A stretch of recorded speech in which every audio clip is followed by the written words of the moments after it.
मरकज़ की इंजील और उसका चौथा बाब जो 41 आयात पर मुश्तमिल है।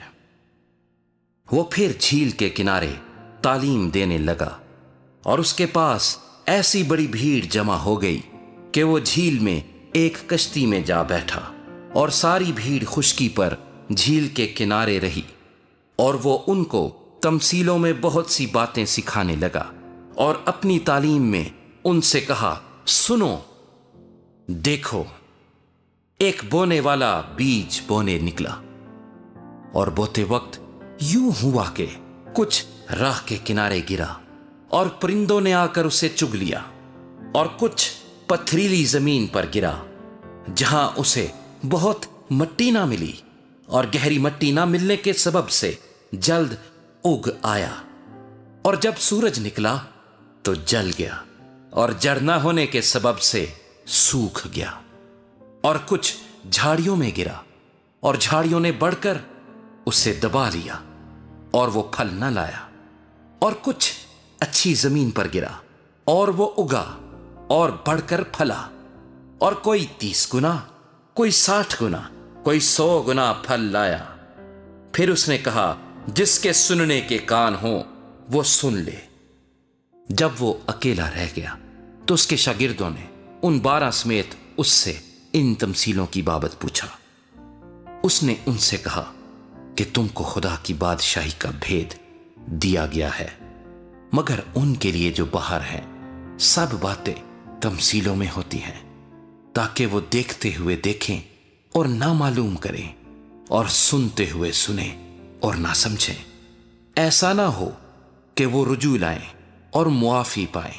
फिर उसने उनसे कहा, क्या तुम ये तमसील नहीं समझे? फिर सब तमसीलों को क्यों कर समझोगे? बोने वाला कलाम बोता है, जो राह के किनारे हैं जहां कलाम बोया जाता है। ये वो हैं कि जब उन्होंने सुना तो शैतान फिलफुर आकर उस कलाम को जो उनमें बोया गया था उठा ले जाता है। और इसी तरह जो पथरीली जमीन में बोए गए, ये वो हैं जो कलाम को सुनकर फिलफौर खुशी से कबूल कर लेते हैं और अपने अंदर जड़ नहीं रखते, बल्कि चंद रोजा हैं। फिर जब कलाम के सबब से मुसीबत या जुल्म बर्पा होता है तो फिलफौर ठोकर खाते हैं। और जो झाड़ियों में बोए गए वो और हैं, ये वो हैं जिन्होंने कलाम सुना और दुनिया की फिक्र और दौलत का फरेब और चीजों का लालच दाखिल होकर कलाम को दबा देते हैं और वो बेफल रह जाता है। और जो अच्छी जमीन में बोए गए, ये वो हैं जो कलाम को सुनते और कबूल करते और फल लाते हैं, कोई 30 गुना, कोई 60 गुना, कोई 100 गुना। और उसने उनसे कहा, क्या चराग इसलिए लाते हैं कि पैमाना या पलंग के नीचे रखा जाए? क्या इसलिए नहीं कि चराग दान पर रखा जाए? क्योंकि कोई चीज छिपी नहीं, मगर इसलिए कि जाहिर हो जाए, और पोशीदा नहीं हुई, मगर इसलिए कि ज़हूर में आए। अगर किसी के सुनने के कान हो तो सुन ले।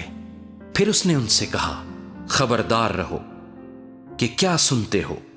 जिस पैमाने से तुम नापते हो उसी से तुम्हारे लिए नापा जाएगा और तुमको ज्यादा दिया जाएगा, क्योंकि जिसके पास है उसे दिया जाएगा, और जिसके पास नहीं है उससे वो भी जो उसके पास है ले लिया जाएगा।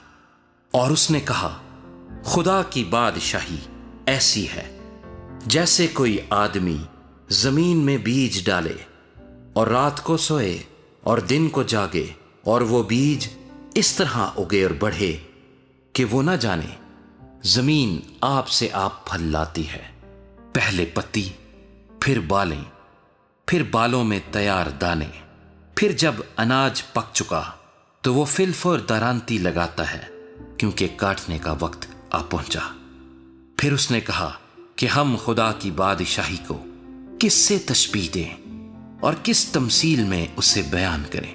वो राई के दाने की मानिंद है कि जब जमीन में बोया जाता है تو زمین کے سب بیجوں سے چھوٹا ہوتا ہے، مگر جب بو دیا گیا تو اگ کر سب ترکاریوں سے بڑا ہو جاتا ہے، اور ایسی بڑی ڈالیاں نکالتا ہے کہ ہوا کے پرندے اس کے سائے میں بسیرا کر سکتے ہیں۔